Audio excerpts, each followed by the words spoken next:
یہ ڈھیر سارے لوگ جو رکے دیتے ہیں، پیغام دیتے ہیں اور مجھ سے محبت کی وجہ سے بار بار دعا کا کہتے ہیں، انہیں ایک حقیقت سے پردہ اٹھا کے بتانے لگا ہوں۔ یہ کائنات کی بہت بڑی حقیقت ہے کہ جس کو مشکل آئی ہے نا، اس کے لیے اللہ آسانی بھی فرمائے۔ بہت بڑی حقیقت ہے، کیوں کہ قرآن مجید نے کہا فَإِنَّ مَعَ الْعُسْرِ يُسْرًا، إِنَّ مَعَ الْعُسْرِ يُسْرًا، فرمایا بے شک مشکل کے ساتھ آسانی ہے، بے شک مشکل کے ساتھ آسانی۔ یہ حقیقت ہے قرآن کی بتائی ہوئی۔ اس لیے جہاں جہاں بھی مشکلات ہیں وہ سمجھ لیں کہ بڑی جلدی یہ مشکلات دروازہ بنے گی، اور جیسے ہی دروازہ کھلے گا سامنے آسانیاں نظر آئیں گی۔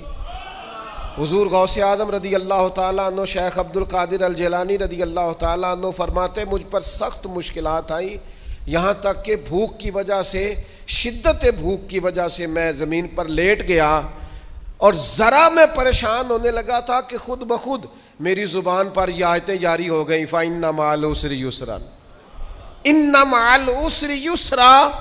فرمایا میں آیتیں پڑھ رہا تھا، اٹھ کے بیٹھا، چلنے لگا، کام میں لگ گیا، چند ہی دنوں میں اللہ نے ساری مشکلات کو آسان فرما دیا۔ یہ حقیقت ہے، اس حقیقت کو کبھی جھٹلانا۔ اس لیے یہ جو لوگ اکثر کہتے ہیں نا کہ جناب اسلام پر بڑی مشکلات ہیں اور حالات بڑے سخت ہیں اور فلانا کیا کر رہا ہے اور فلانا کیا کر رہا ہے، تو میں کہا کرتا ہوں یہ جتنا زیادہ گمہ ہوتا ہے نا، طوفان اتنا تیز آیا کرتا ہے۔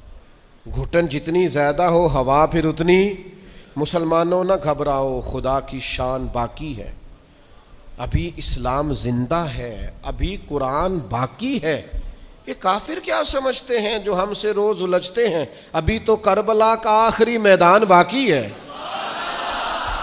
ایسا تو کچھ نہیں ہے کہ حالات بالکل ٹھیک نہیں ہوں گے۔ یہ جتنی مشکلات ہیں یہ اپنے پہلو میں آسانیاں لے کے آیا کرتی